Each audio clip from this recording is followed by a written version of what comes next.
ونستعينه ونستغفره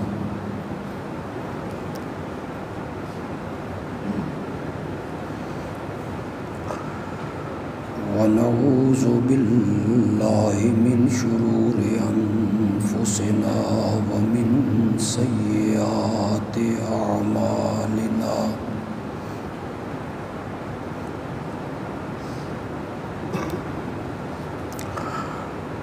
من يهده الله فلا مضل له ومن يضلل فلا هادي له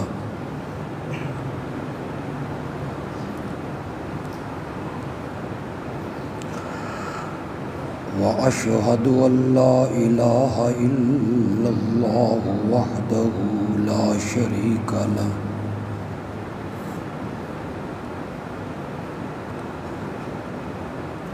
وأشهد أن محمدًا عبده ورسوله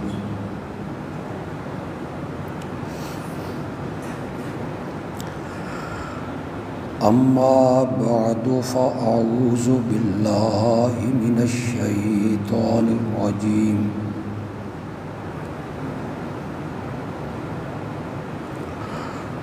بسم الله الرحمن الرحيم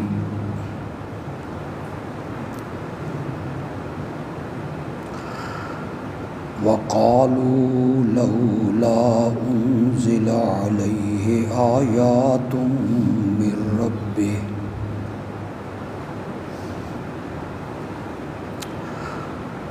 قل إنما الآيات عند الله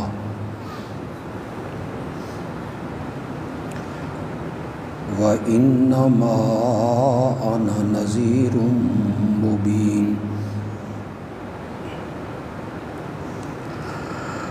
أولم يكفهم أنا أنزلنا عليك الكتاب يتلى عليهم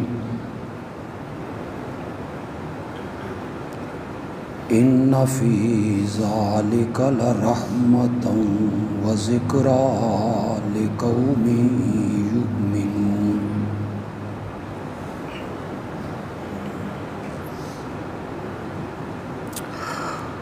اور کفار کہتے ہیں اس نبی پر اپنے رب کی طرف سے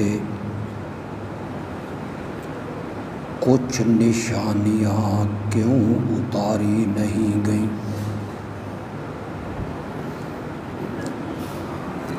آپ جواب میں کہیں بے شک نشانیاں اللہ کے پاس ہیں اور میں تو صرف ڈرانے والا ہوں کھلم کھلا۔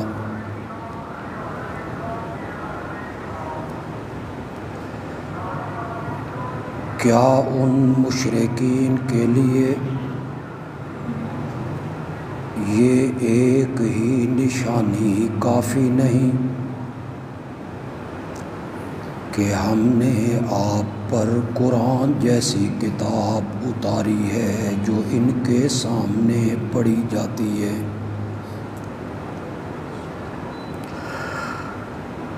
یقیناً اس قرآن میں رحمت بھی ہے اور نصیحت بھی ان لوگوں کے لیے جو یقین رکھتے ہیں۔ اللہم صلی علی محمد وعلی آل محمد کما صلیت علی ابراہیم وعلی آل ابراہیم انک حمید مجید۔ اللہم بارک علی محمد وعلی آل محمد کما بارکت علی ابراہیم وعلی آل ابراہیم انک حمید مجید۔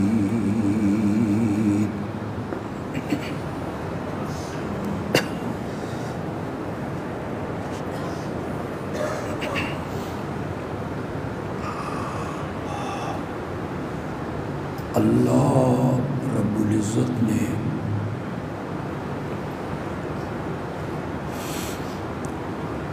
اولاد آدم کی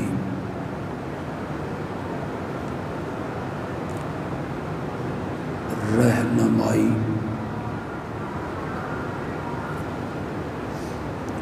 اور ان کی ہدایت کے لیے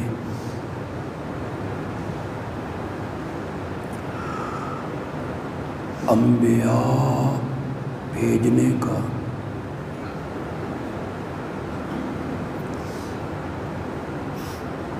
ایک سنہری سلسلہ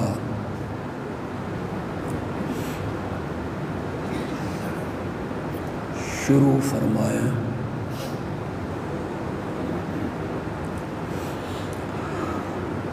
جس کی پہلی کڑی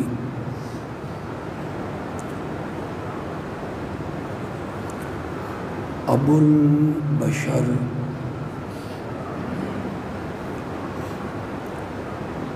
حضرت سیدنا آدم علیہ السلام ہے،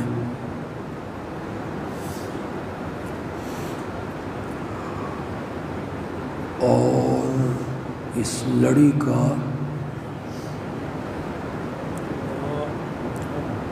آخری موتی وہ خاتم النبیین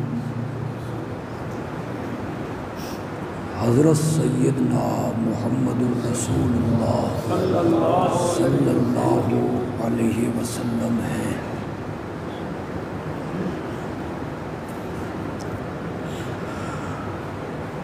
انبیاء چونکہ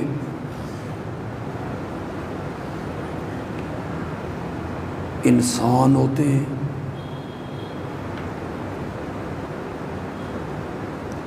بشر ہوتے ہیں،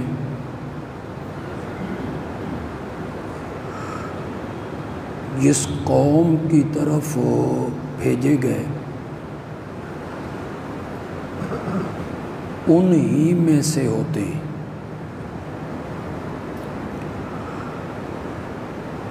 کسی کا بیٹا، کسی کا بھائی، کسی کا بھتیجا،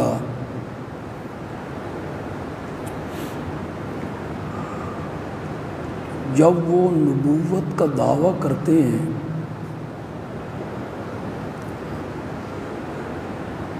قوم ان سے ان کی صداقت کے بارے میں کوئی نشانی طلب کرتے ہیں۔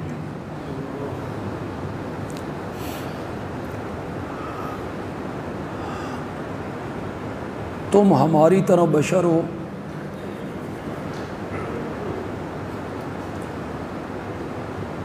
تجارت کرتے ہو، بال بچے ہیں، شادی ہے، تجارت کے لیے بازار میں آتے ہو،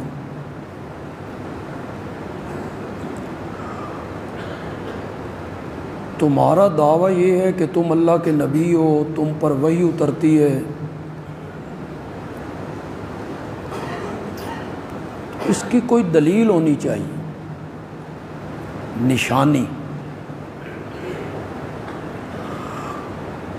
اللہ انبیاء کی صداقت کے لیے اور ان کی حقانیت کو ثابت کرنے کے لیے نبی کے ہاتھ پر کوئی نشانی اور دلیل اللہ پیش کرتے ہیں۔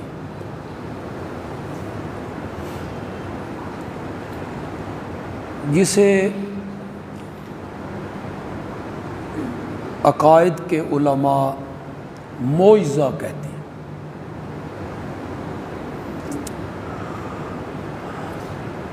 ورنہ قرآن نے کسی جگہ پہ بھی معجزے کا لفظ استعمال نہیں کیا۔ حدیث میں بھی کسی مقام پہ معجزے کا لفظ نہیں ہے۔ جتنے معجزے آپ کے ہاتھ پہ صادر ہوئے ان کو قرآن نے، حدیث نے معجزہ نہیں کہا، قرآن نے کہا آیت۔ کسی جگہ پہ کہا برہان، جس کا معنی ہم نے کیا نشانی، دلیل،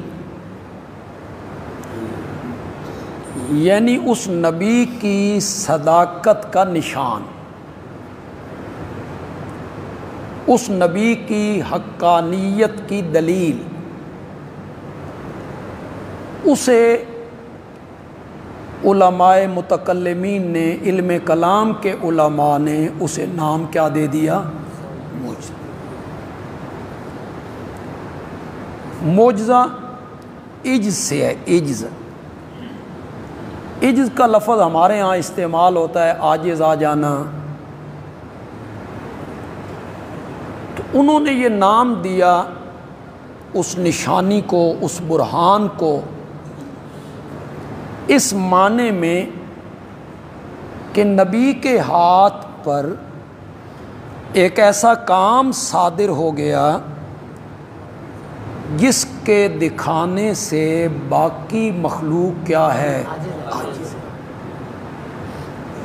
اس لیے انہوں نے اس کا نام کیا رکھا؟ معجزہ۔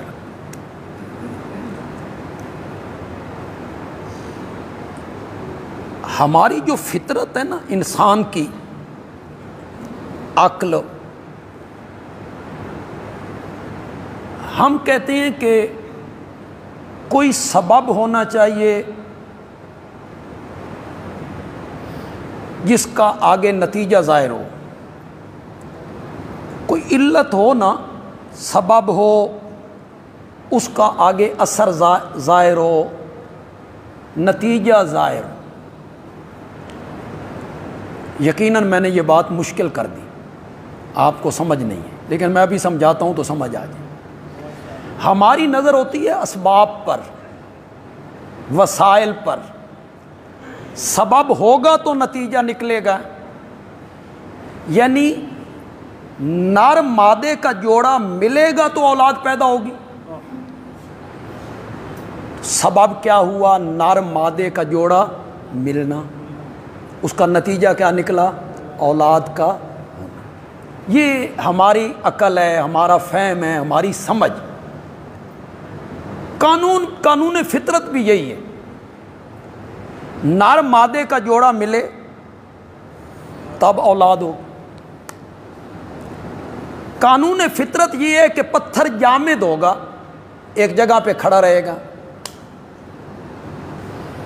ہم دیکھ رہے ہیں کہ سمندر جو ہے یہ رواں ہوگا، تو ابو بکر ستا پہ ہوئے گا۔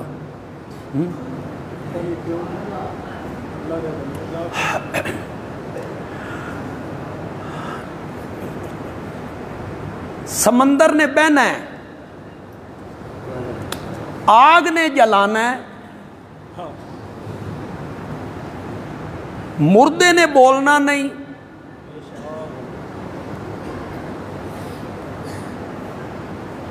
لوہے نے موم نہیں ہونا۔ میں تو بہت ساری باتیں کہہ گیا ہوں یار۔ لوہے نے موم نہیں ہونا، لکڑی کا تخت ہوا پہ نہیں اڑنا، آگ نے گلزار نہیں بننا، لاٹھی کبھی سانپ بنی۔ یہ ہماری عقل ہے، ہمارا فہم ہے۔ قانون قدرت بھی یہی ہے، ہماری نظر یہاں تک ہے، لیکن وہ قادر اور قدیر اور مقتدر اور حاکم، وہ جب چاہے تو پتھر چلنے لگے، سمندر راستہ دینے لگے، لاٹھی سانپ بننے لگے، آگ ابراہیم پر بردم و سلاما ہونے لگے، بردم و سلاما ہونے لگے، گونگے بولنے لگ جائیں، مردے کلام کرنے لگ جائیں، مادر زاد نابینے بینا ہو جائیں، اور چھوڑیے یار، نر مادے کا جوڑا نہ ملے، پھر مریم کی گود ہری ہو جائے۔ سبب تو کوئی نہیں ہے نا وہاں، ان کا خامند کوئی نہیں، ان کی شادی کوئی نہیں، چلو یار یہاں مریم تو ہے نا، وہ قادر اور حاکم چاہے تو نہ باپ ہو نہ ماں ہو، آدم آ جائے، وہاں تو نر مادہ دونوں کوئی نہیں، آدم آ جائے، وہ چاہے تو پہاڑ سے اونٹنی کو نکالنے لگے، کھاتی پیتی چرتی پانی پیتی، اسے پہاڑ سے نکال لیا۔ تو یہ معجزہ جو ہوتا ہے خلاف عقل ہوتا ہے ہمیشہ، یہ ذہن میں رکھیں، معجزہ ہمیشہ خلاف عقل، اسے عقل تسلیم۔ عقل تو یہی کہتی ہے کہ پتھر جامد رہتا ہے، عقل ہماری یہاں تک ہی دوڑتی ہے کہ سمندر رواں رہتا ہے، عقل ہماری یہاں تک ہی رواں رہتی ہے کہ چاند دو ٹکڑے نہیں ہوتا، عقل ہماری یہاں تک ہے، لیکن معجزے میں قدرت ہے، حکم ہے، امر ہے، اللہ کی شان ہے کہ وہ خلاف فطرت انہونی کو ہونی کر دیا کرتا۔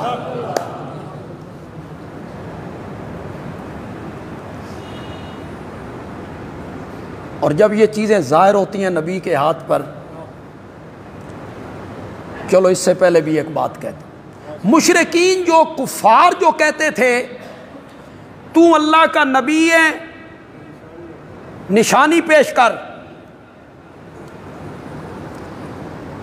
حضرت موسیٰ کو فرعون نے کہا نشانی پیش کر، اس نے نشانی مانگی۔ یہ جو کفار مطالبہ کرتے تھے، میں آگے اس کو بیان کروں گا انشاءاللہ، سورۃ بنی اسرائیل میں مشرکین کے مطالبات کا ذکر کیے، قالوا لن نؤمن لک حتی تفجر لنا انہارا، ہم تجھ پر ایمان نہیں لائیں گے یہاں تک کہ تو مکے میں آب زمزم کے علاوہ کچھ اور نہریں بہا دے۔ پورے مکے میں ایک چشمہ ہے، تم اللہ کا نبی ہے تو پھر نہریں جاری کرنا، اور اگر یہ نہیں کر سکتا تو تیرا مکان سونے کا بن جائے، تو بازاروں میں تجارت کرتا پھرتا ہے بال بچوں کا پیٹ بھرنے کے لیے، تجھے کیا ضرورت ہے تجارت کرنے کی؟ اللہ تیرا مکان سونے کا بنا دے، تیرے باغ لگ جائیں کھجوروں کے انگوروں کے، یہ معاش معیشت کمائی، اس سے تیری جان چھوٹ جائے، پھر اس باغ میں نہریں بھی جاری ہوں، یا تو ہمارے سامنے آسمان پہ چڑھ جائے، تیرے چڑھنے پر بھی ایمان نہیں لائیں گے۔ وہاں سے تو ایک کتاب پکڑ کے لا جسے ہم خود پڑھیں، پڑھان دی ضرورت تو درمیان میں نہ ہو، پھر ہم وہ کتاب لے کے آ، بس ہمیں کتاب دے دے ہم مان جائیں گے۔ یہ سارے مطالبات ضد پر مبنی تھے، یہ نہیں ہے کہ اب میرے نبی دکھا دیتے تو وہ مان جاتے، نہ، یہ صرف ضد کرتے تھے، صرف اپنے جاہل عوام کو مطمئن کرتے تھے، یہ سچا نہیں ہے، سچا ہوتا تو یہ کام کر دیتا نا، اللہ کا نبی نہیں ہے،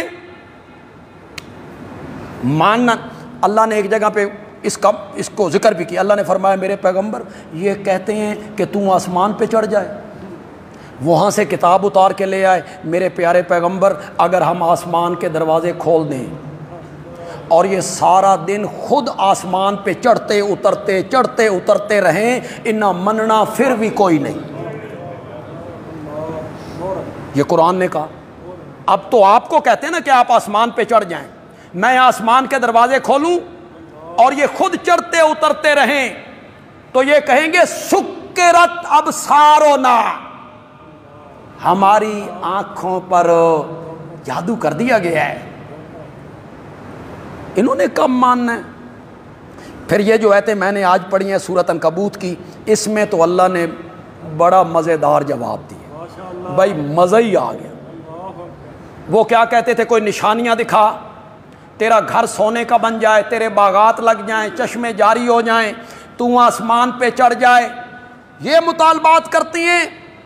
میرے پیغمبر ان کو جواب دے, انما الآیات عند اللہ, نشانیاں اور معجزے دکھانا میرے اختیار میں نہیں ہے.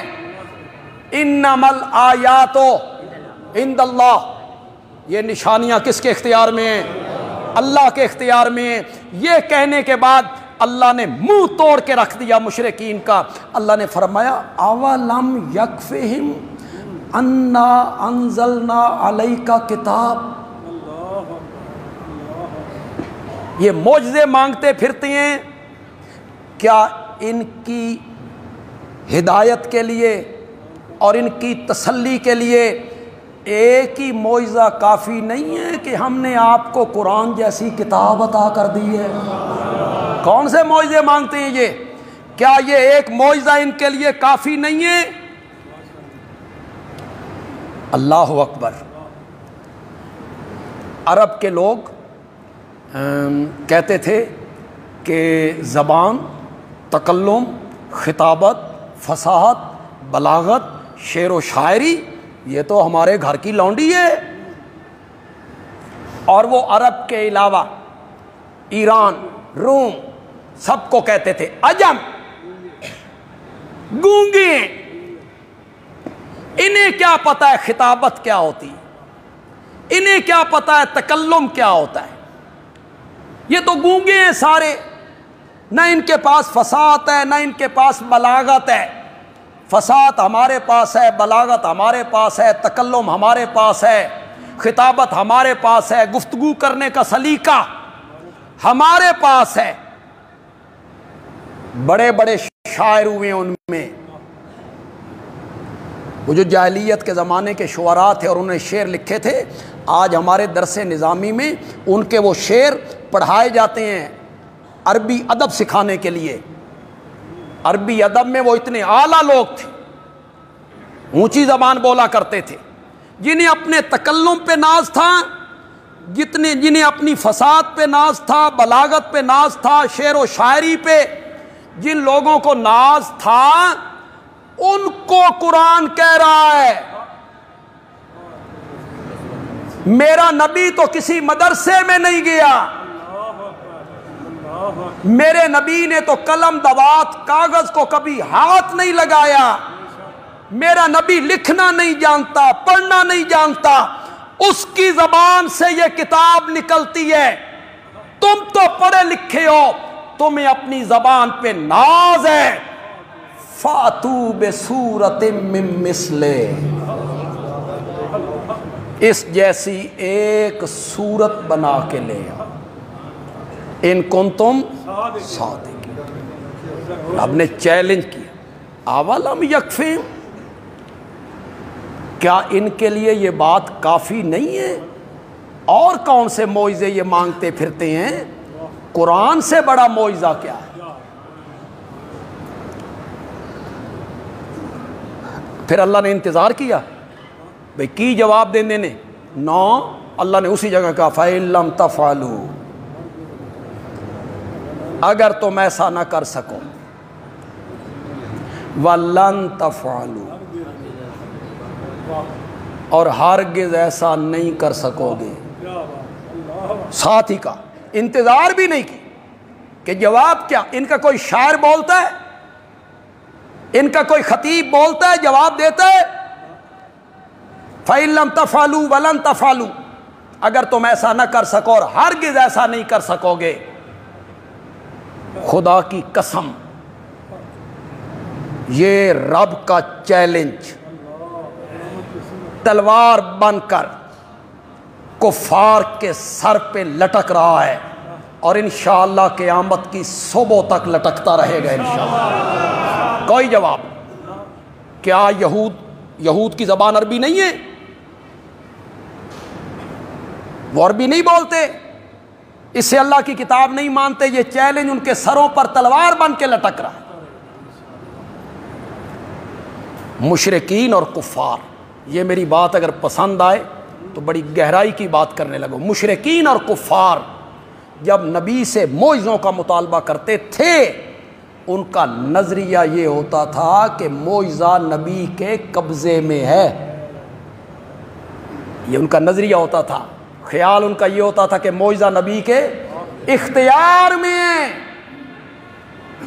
یہ جب چاہے جہاں چاہے معجزہ دکھائے، اس لیے تو وہ کہا کرتے تھے یہ کام کر دے، یہ کام کر دے، یہ کام کر دے، یہ کام کر دے۔ آج بھی، بلکہ آج کی بات کیوں کریں، ماضی میں چلیں جائیں۔ یہ جو عیسائیوں نے حضرت عیسیٰ کو الہ مانا، معبود مانا، حاجت روا اور مشکل کشا مانا، بگڑی بنانے والا اور نفع نقصان کا مالک مانا، عطا کرنے والا اور جھولیاں بھرنے والا مانا، عیسائیوں کو دھوکہ کہاں سے لگا؟ کہاں سے دھوکہ لگا؟ حضرت عیسیٰ کے معجزے۔ انہوں نے کہا واہ، مٹی کے پرندے بنا کے سچ مچ کے پرندے، واہ، مادر زاد نابیناؤں کو بینا کر دینا، مردوں کو زندہ کر دینا۔ انہیں دھوکہ لگ گیا، یہ مختار کل ہیں، جو چاہیں کریں، کسی کو آنکھیں بخش دیں، کوڑ کے مرض والے کو صحت عطا کر دیں، مردے کو زندگی دے دیں، پرندے بنا لیں، بنا کے فضا میں پرندے اڑا دیں، یہ ان کے اختیار میں ہیں، ان کے قبضے میں ہیں۔ تو حضرت عیسیٰ یہ سب کچھ کر سکتے ہیں، تو آج بھی ہم ان سے حاجتیں طلب کریں گے تو یہ ہماری حاجتیں پوری، اور تو ان کو سمجھ بھی آئی کہ کون نہیں آئی؟ عیسائیوں کو دھوکہ کہاں سے لگا؟ حضرت عیسیٰ کے معجزے۔ آج بھی جو کمزور عقائد کے خطباء ہیں، لوگوں کو شرک و بدعات کی طرف راغب کرنے والے خطیب ہیں، مقررین ہیں، آپ فیس بک پہ چلے جائیں، ان کی تقریریں آپ سنیں، وہ انبیاء اولیاء کے اختیار پر، ان کے مختار کل ہونے پر کس کو پیش کرتے ہیں؟ معجزوں کو، کرامتوں کو، اولیاء اللہ کی کرامتیں۔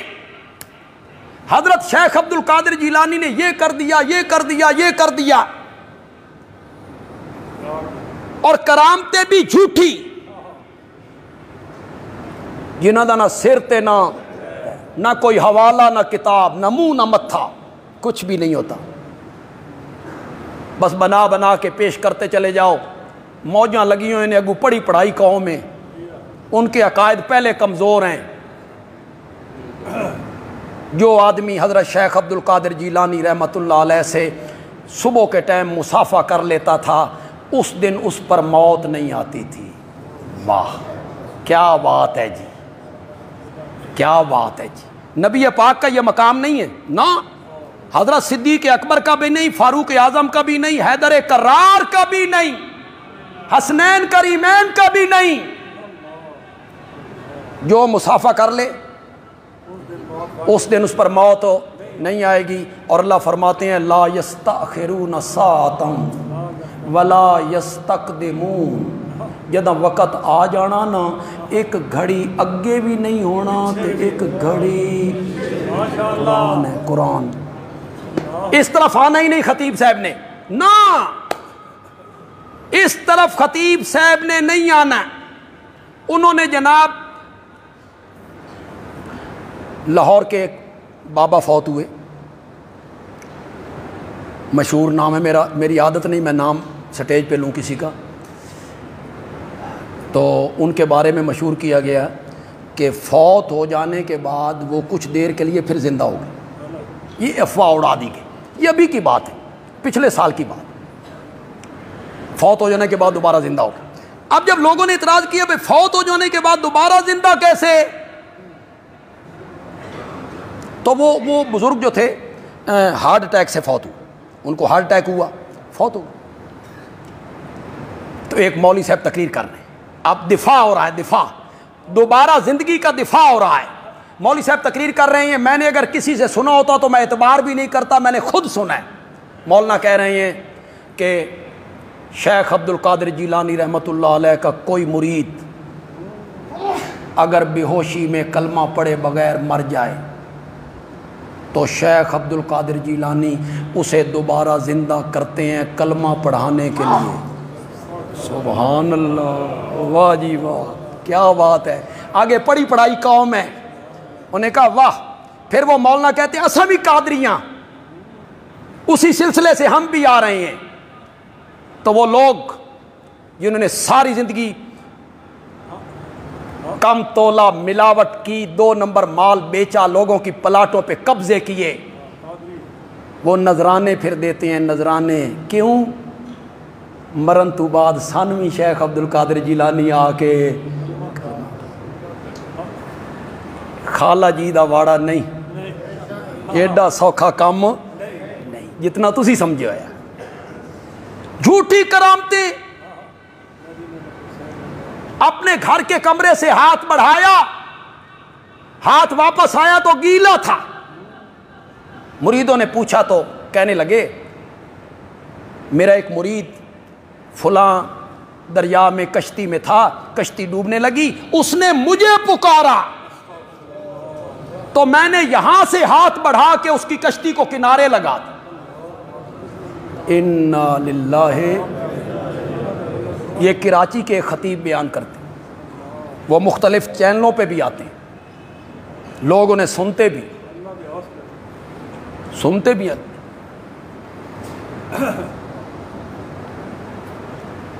تو جن لوگوں کے عقائد خراب ہوئے, شرک کی طرف مائل ہوئے, شرک کی طرف, انہیں دھوکہ کہاں سے لگا؟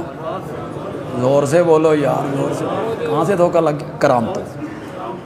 کرامتوں سے, موعظوں سے, بزرگوں کی کرامتیں, موعظ. یہ جو حضرت شیخ عبد القادر جیلانی رحمۃ اللہ علیہ کی کرامتیں بیان کی جاتی ہیں, یہ تو میں نے ابھی 1-2 آپ کو سنائی ہیں, کتابیں بھری پڑی ہیں. ہاں, اس کا اکلوتا بیٹا تھا, مر گیا, وہ آئی اور جناب پیرانے پیر نے کہا ہن روح قبض کر کے لے گیا, میں کی کراں. اس آکھا جی تواڈے کول آئیاں, پتر میرا ایک کوئی سی. شیخ عبد القادر جیلانی نے پرواز کی, اسرائیل جا رہا تھا, سارے دن روحیں کو تھیلا بھر کے جھپٹا مارا. پہلے اس سے کہا اس بچے دی روح چھوڑ دے, اس آکھا میں اللہ دے حکم دا پابند ہاں تے میں انج نہیں کر سکتا. انہوں نے, قوم بیٹھی ہے سن رہی ہے, میں حیران ہوں سننے والوں میں کالج کے, یونیورسٹیوں کے یار طالب علم بھی ہوں گے, لڑکے پڑھے لکھے, وکیل, پروفیسر, ٹیچر. الیس منکم رجل رشید کو بند کر کے ساری خلقت کے سامنے رب کہے گا لمن الملک اليوم,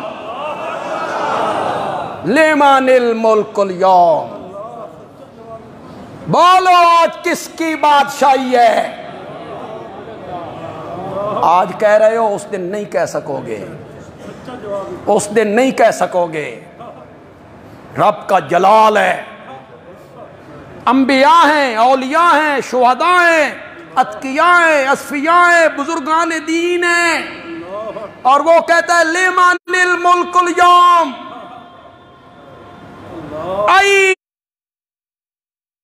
این الجبارون وَأَيْنَ الْمُتَكَبِّرُونَ،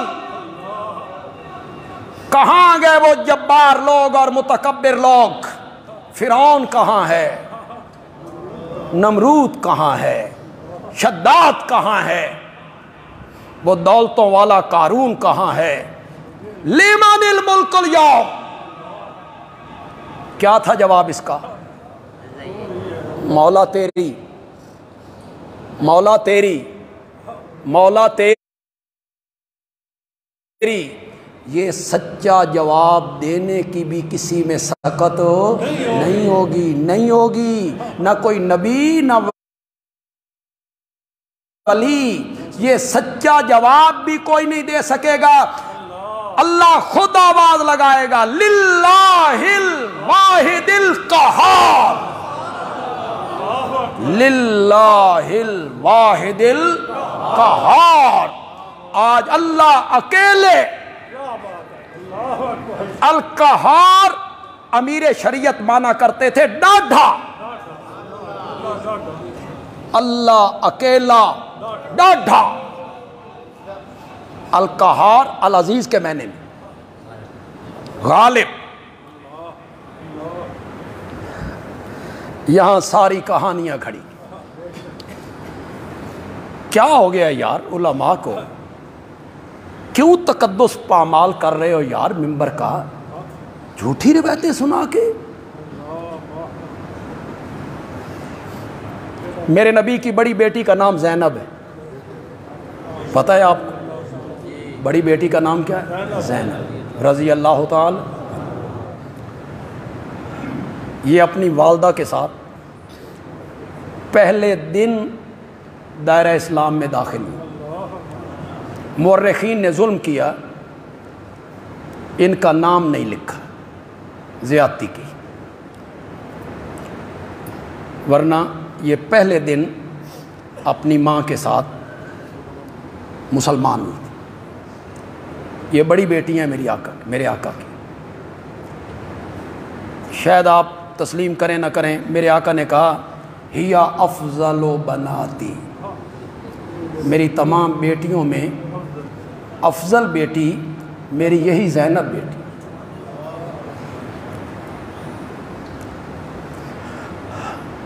اس نے شہادت کا رتبہ پایا۔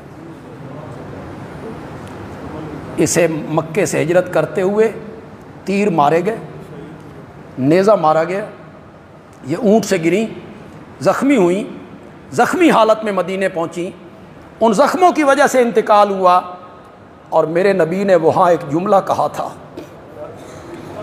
یہ بڑی بیٹی ہے اور پہلی اولاد کے ساتھ باپ کو بڑا پیار ہوتا ہے، پہلی اولاد ہوتی ہے۔ جس جگہ پہ غسل دیا جا رہا تھا، میرے آقا نے وہاں قریب آ کے ان غسل دینے والی عورتوں کو خطاب کر کے کہا زینب بیٹا، قصور تو میرا تھا، لوگوں نے سزا تجھے کیوں دی؟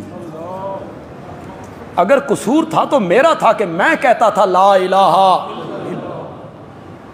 پھر میرے آقا نے اپنی چادر بطور کفن ان عورتوں کے حوالے کی، میری بیٹی کو میری اس چادر میں کفن دو، کہ اس کے بابا کے پاس آج اس چادر کے سوا کچھ بھی نہیں۔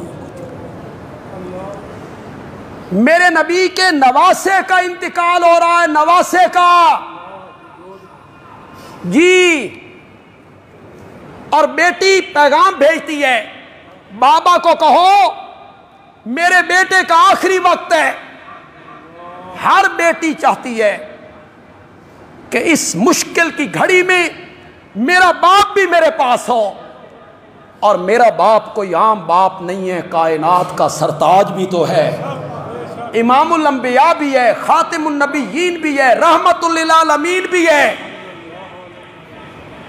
تو بابا کو کہو وہ تشریف لائیں، اس مشکل کی گھڑی میں میرے بیٹے کا آخری وقت ہے، میرے نبی نے ایک جملہ کہا، میرے نبی نے فرمایا میری بیٹی کو جا کے کہنا جب رب نے تجھے بیٹا دیا تھا تو مجھ سے پوچھ کے نہیں دیا تھا، آج واپس لینے پہ آیا ہے تو مجھ سے پوچھ کے نہیں لے۔ بیٹی نے قسم دے کے بھیجا، میرے بابا کو قسم دو کہ وہ آئے، نواسا ہتھیلیوں پہ رکھا گیا اور اس نے اپنا دم میرے نبی کے ہاتھوں میں دے دیا۔ تم کہانیاں گھڑتے رہتے، میرے نبی کے ہاتھ ہیں۔ میرے نبی کا بیٹا ابراہیم 6 مہینے کا تھا، میرے نبی کے ہاتھوں میں انتقال ہوا۔ تم کہتے ہو جو شیخ عبد القادر جیلانی کو ہاتھ دے دیتا تھا اس پر موت نہیں آتی تھی، اور بیٹا لخت جگر میرے نبی کے ہاتھوں پر۔ میں شیخ عبد القادر جیلانی رحمت اللہ علیہ کے ہاتھوں کی قدر کرتا ہوں، وہ ایک ولی کے ہاتھ ہیں، وہ ایک عالم کے ہاتھ ہیں، وہ ایک عابد شب زندہ دار کے ہاتھ ہیں، وہ ایسے بندے کے ہاتھ ہیں جو گناہوں میں ملوث نہیں ہیں، نیکیوں کی طرف راغب ہے۔ لیکن جن ہاتھوں کی بات میں کر رہا ہوں، جن ہاتھوں کی بات میں کر رہا ہوں ان کے بارے میں قرآن بولا انما یبایعونک فانما یبایعون اللہ۔ اس درخت کے نیچے بیٹھ کر جنہوں نے تیرے ہاتھ پہ بیعت کی تھی انہوں نے تیرے ہاتھ پہ نہیں میرے ہاتھ پہ بیعت کی۔ ان ہاتھوں میں تو بیٹا فوت ہو رہا ہے، ان سے بڑھ کر مقدس ہاتھ کس کے ہو سکتے ہیں؟ ایک بات اپنے ذہنوں میں بٹھا لو، میں عقیدے کی درستگی کرنا چاہتا ہوں کہ آپ کے عقیدے درست ہوں۔ جن لوگوں کے عقیدے خراب ہوئے اور انہوں نے انبیاء اولیاء کو مختار کل، مشکل کشا، حاجت روا، نفع نقصان کا مالک، عطا کرنے والا، جھولیاں بھرنے والا سمجھا، انہیں دھوکہ کہاں سے لگا؟ زور سے بولو، زور سے بولو۔ انہوں نے نبی کے معجزے دیکھے، انہوں نے بزرگوں کی کرامتیں دیکھی، ان کرامتوں کو دیکھ کر اور معجزوں کو دیکھ کے دھوکہ لگ گیا کہ ان کے اختیار میں ہیں، ان کے قبضے میں ہیں، یہ جب چاہے صحت دے دیں، جب چاہے مادرزاد نابیناؤں کو بینا کر دیں، جب چاہیں روزی بڑھا دیں، جب چاہیں پانی میں اضافہ کر دیں، صحت میں برکت دے دیں۔ لوگوں کو دھوکہ لگ گیا، دھوکہ لگ گیا۔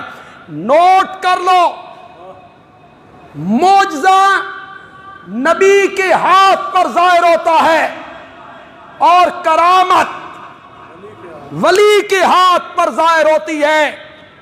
معجزے میں ہاتھ نبی کا ہوتا ہے اور کرامت میں ہاتھ ولی کا ہوتا ہے، اختیار اور مرضی عرش والے کی ہوتی ہے۔ پکا لو اس کو پکا لو، اپنے ذہنوں میں بٹھا لو اس کو۔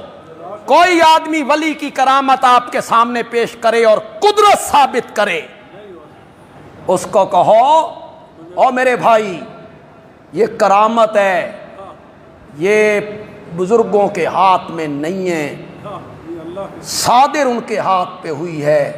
اختیار کس کا ہے؟ مرضی کس کی ہے؟ یہ تو نہیں ہے کہ نبی کی مرضی سے معجزہ صادر ہو، نبی کی مرضی سے، ولی کی مرضی سے کرامت ثابت ہو۔ مریم اندر ہے، زکریا پہنچے، میں واقعہ نہیں بیان کرتا، صرف اشارہ کرتا ہوں، بے موسم پھل آگے پڑے، وہ بچی ہیں، مریم، زکریا حیران، کفالت میں کر رہا ہوں، پھل کون پہنچا گیا؟ کہتے ہیں انا لکی ھذا، انا مکانیہ، مانا یوں کریں گے ایک کسی منڈی چ لبدے نہیں، تیرے کول کنی آئے؟ انا زمانیہ، مانا یوں کریں گے انہاں دا موسم ہی کوئی نہیں۔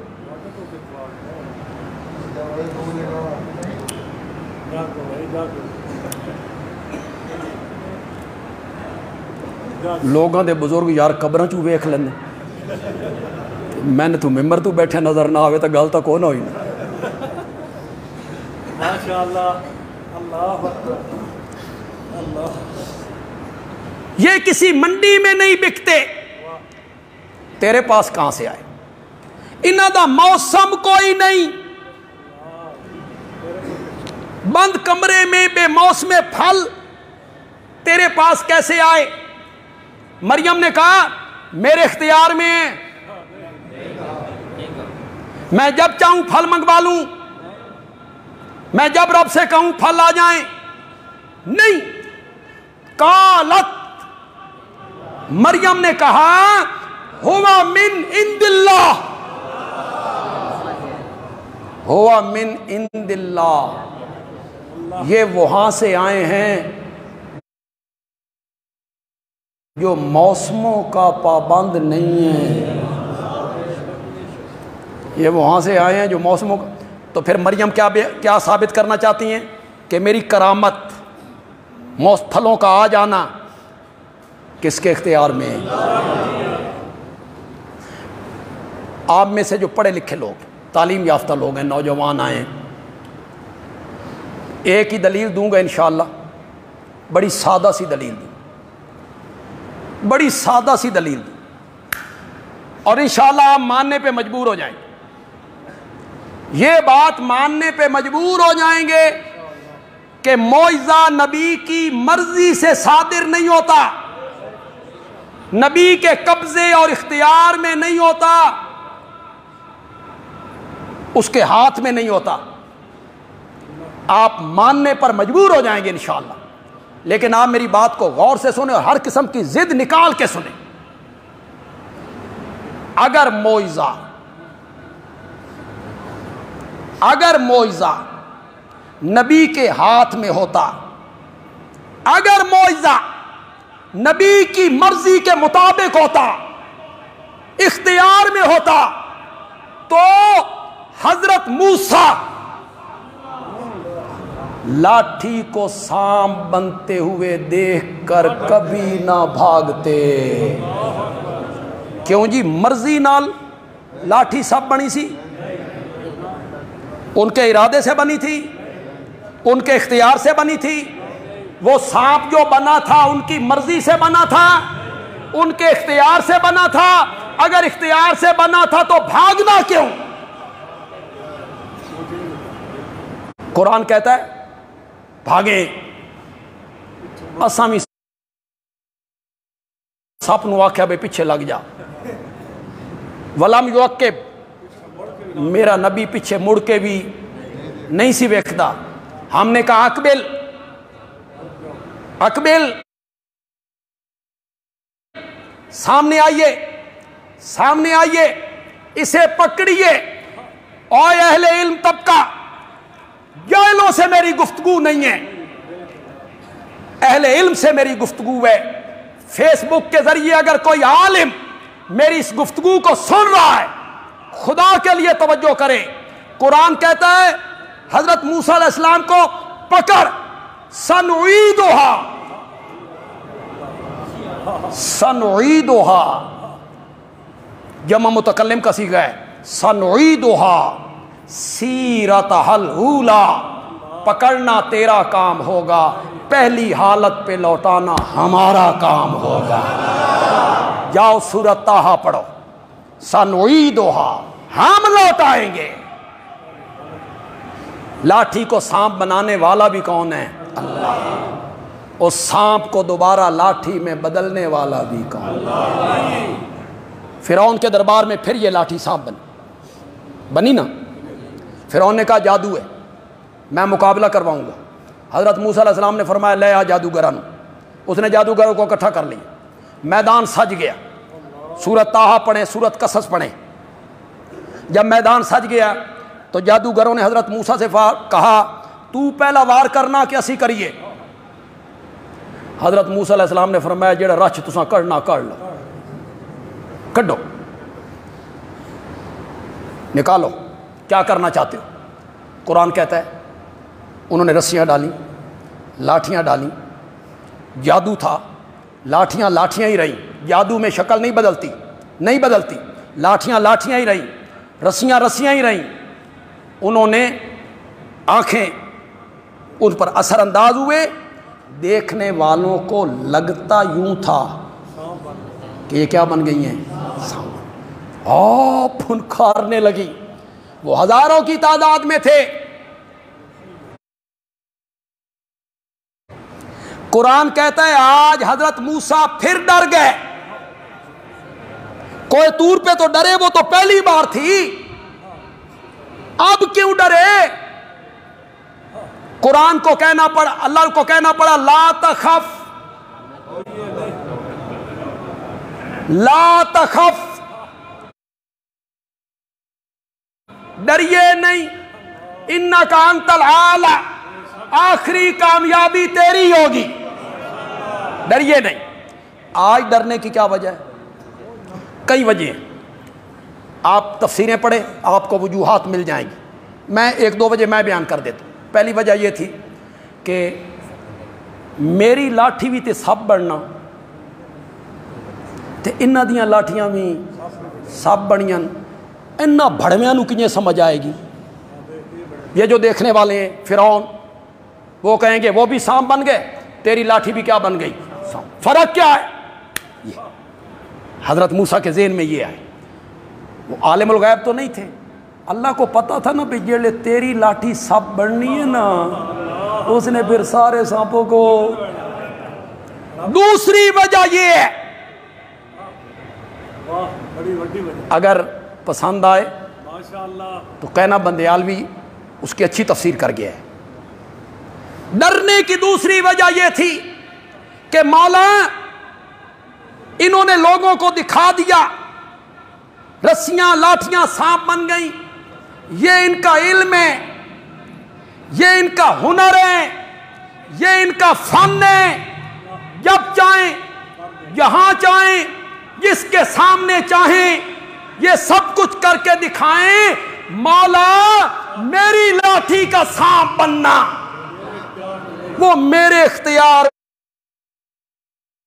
میں نہیں ہے، تیرے اختیار میں ہے. تے تو مرضیاں دا مالک ہے، پتہ نہیں ہون تیری مرضی بندی بھی ہے کہ تے جے تیری مرضی نہیں بندی تے میرے پلے کک نہیں. معجزہ ہے برحق، کوئی انکار نہیں. اولیاء اللہ کی کرامتیں سچی کرامتیں برحق. لیکن اتنی بات آپ ذہن میں رکھیں گے، معجزے میں ہاتھ نبی کا، کرامت میں ہاتھ ولی کی، لیکن مرضی اور اختیار ان کا نہیں ہوتا. مرضی اور اختیار کس کا ہے؟ اس پر میں گفتگو کروں گا انشاءاللہ. میں نے اس کو آج ابتدا کی ہے اس میں درمیان میں انشاءاللہ عظمت مصطفیٰ بھی آ جائے گی انشاءاللہ، اور توحید کا رنگ بھی انشاءاللہ ساتھ ساتھ چلتا رہے گا. دیکھیں ہر سال سفر کے آخری عشرہ میں اور ربیع الاول کے بالکل ابتدائی دنوں میں ہم عشرہ ختم نبوت یعنی ختم نبوت کے عنوان پر ہم شہر کی مختلف مساجد میں پروگرام کرتے ہیں. ہمارے علماء جاتے ہیں، بیان کرتے ہیں. اس دفعہ بھی انشاءاللہ مختلف مساجد میں ختم نبوت کے عنوان پر 50 درس قرآن ہوگی انشاءاللہ. ہر محلے میں آواز لگے گی. ان میں 8 درس جو مرکزی درس کہلاتے ہیں، ان میں ہر حلقے میں مثلا محمدی کالونی کا سارا علاقہ ہے، اس حلقے میں یہ 25 بلاک 31 بلاک یہ ایک حلقہ ہے، اس حلقے میں سیٹلائٹ ٹاؤن کا ایک حلقہ ہے، استقلال آباد کالونی، وہ ہر حلقے میں ایک مرکزی درس ہوگا جی، اس سے انشاءاللہ وہ درس قرآن ختم نبوت کے عنوان پر میں نے دینا ہے، مرکزی درس میں نے دینے 8 درس۔ بہر آپ کو وہ 8 درسوں والا اشتہار بھی گیٹ پر لگا ہوا سامنے ملے گا، باقی اشتہار بھی آپ کو گیٹ پر لگے ہوئے مل جائیں گے، آپ پڑھ سکتے ہیں۔ آپ ان کو اپنے موبائل میں محفوظ کریں، ان کی تصویر لیں، اور آپ کے قریب جو بھی درس ہو یا تھوڑا سا فاصلہ بھی طے کرنا پڑا ہو تو آقا کی ختم نبوت کے لیے تھوڑی سی محنت کریں سننے کے لیے۔ آج عشرہ ختم نبوت کا آغاز ہو رہا ہے، آج پہلا درس ہے، اور ہم شروع کر رہے ہیں جامعہ مسجد بلاک نمبر 18 سے آج مغرب کے بعد، اور 11 اکتوبر کو اس سلسلے کا آخری درس ہوگا جو ہم دیں گے جامعہ رحمانیہ استقلال آباد کالونی میں، وہ 11 اکتوبر کو ہوگا۔ کل کا درس نیو سٹلہ ٹاؤن فاروق اعظم مسجد میں ہوگا، اور اتوار کا درس جو ہے وہ رابعہ مسجد میں، بخشی کالونی رابعہ مسجد میں ہوگا۔ سوموار کا درس ہمارا حیدرآباد ٹاؤن کے علاقے میں ہے، اور منگل کا درس ہمارا تقوی مسجد میں، یہ یاسر پارک 16واں رسالہ روڈ ہے، تقوی مسجد، منگل کا درس ہمارا وہاں ہوگا جی انشاءاللہ۔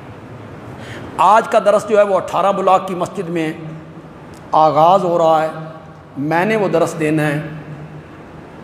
اب میں آپ سے وعدہ تو نہیں لینا چاہتا کہ نہ میں گناہ گار ہوں نہ آپ گناہ گار ہوں، کہ آپ کہیں ہاں جی ہم آئیں گے اور آپ نے آنا نہ ہو، تو اس طرح جھوٹا وعدہ ہو جاتا ہے۔